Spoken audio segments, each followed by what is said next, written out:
Assalamualaikum warahmatullahi wabarakatuh. Bismillahirrahmanirrahim.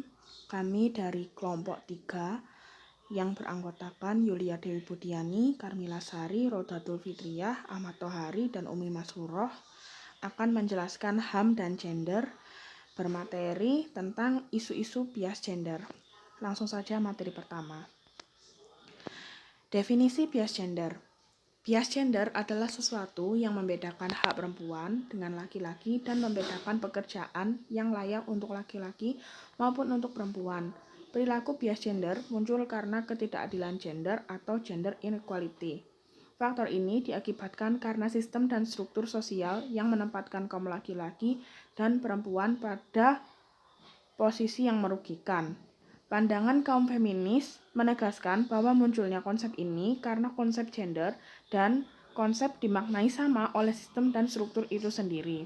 Berbagai bentuk ketidakadilan gender tersebut adalah marginalisasi, subordinasi, stereotip, kekerasan atau violence, dan beban kerja lebih panjang dan lebih banyak atau double burden.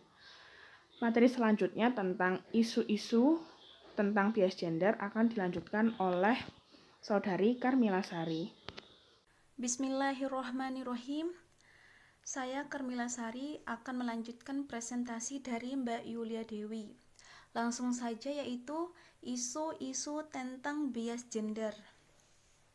Al-Quran dan isu kesetaraan gender membongkar tafsir bias gender menuju tafsir ramah perempuan. Jadi maksudnya yaitu perempuan dipersepsikan sebagai pihak yang marginal dan subordinat secara terberi. Padahal jelas Al-Quran memiliki visi rahmatan lil alamin sebagai agama yang memiliki prinsip kasih sayang terhadap semesta alam. Jadi di antara sekian banyak isu gender dalam Al-Quran, persoalan poligami, kekerasan terhadap perempuan, saksi, waris, perceraian, dan jilbab adalah isu yang santer atau hebat, mengundang debat di kalangan Islam. Untuk itu, penting kiranya untuk membuka kembali ruang dialog mengenai hal tersebut.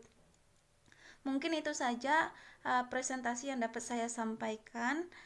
Presentasi selanjutnya akan disampaikan oleh Mbak Fitri Raudatul. Silahkan, terima kasih. Yang selanjutnya yaitu persepsi pemuka agama terhadap bias gender ditinjau dari latar belakang suku.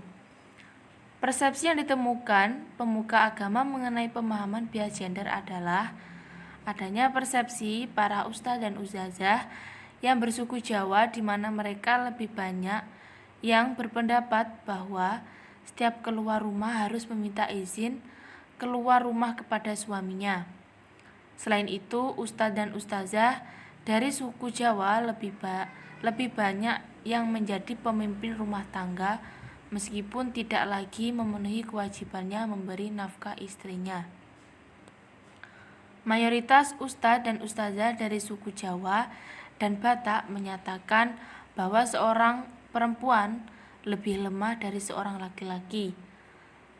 Semua dari mereka sepakat bahwa dalam pengambilan keputusan ini, seorang suami harus melibatkan istrinya. Mayoritas mereka juga menyatakan bahwa seorang laki-laki belum tentu lebih cerdas dari seorang perempuan. Konsep dan isu gender dalam Islam. Dalam perbincangan konsep gender terdapat dua isu utama, yaitu yang pertama terjadinya ketimpangan gender dan yang kedua ialah kesetaraan gender.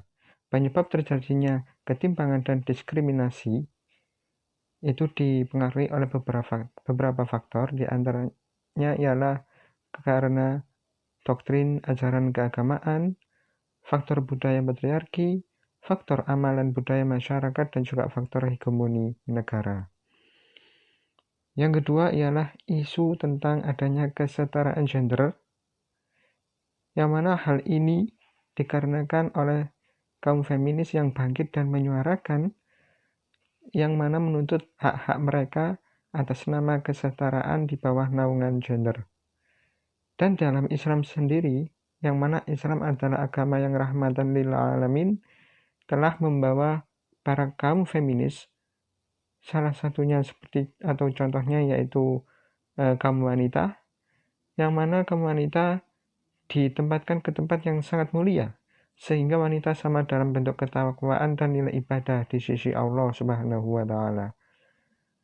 Walaupun tetap ada beberapa perbedaan antara laki-laki dan perempuan, tetapi hal ini bukanlah atas faktor diskriminasi, tetapi suatu kemuliaan yang sifatnya adil, yang mana mempunyai maksud dalam menempatkan sesuatu pada tempatnya.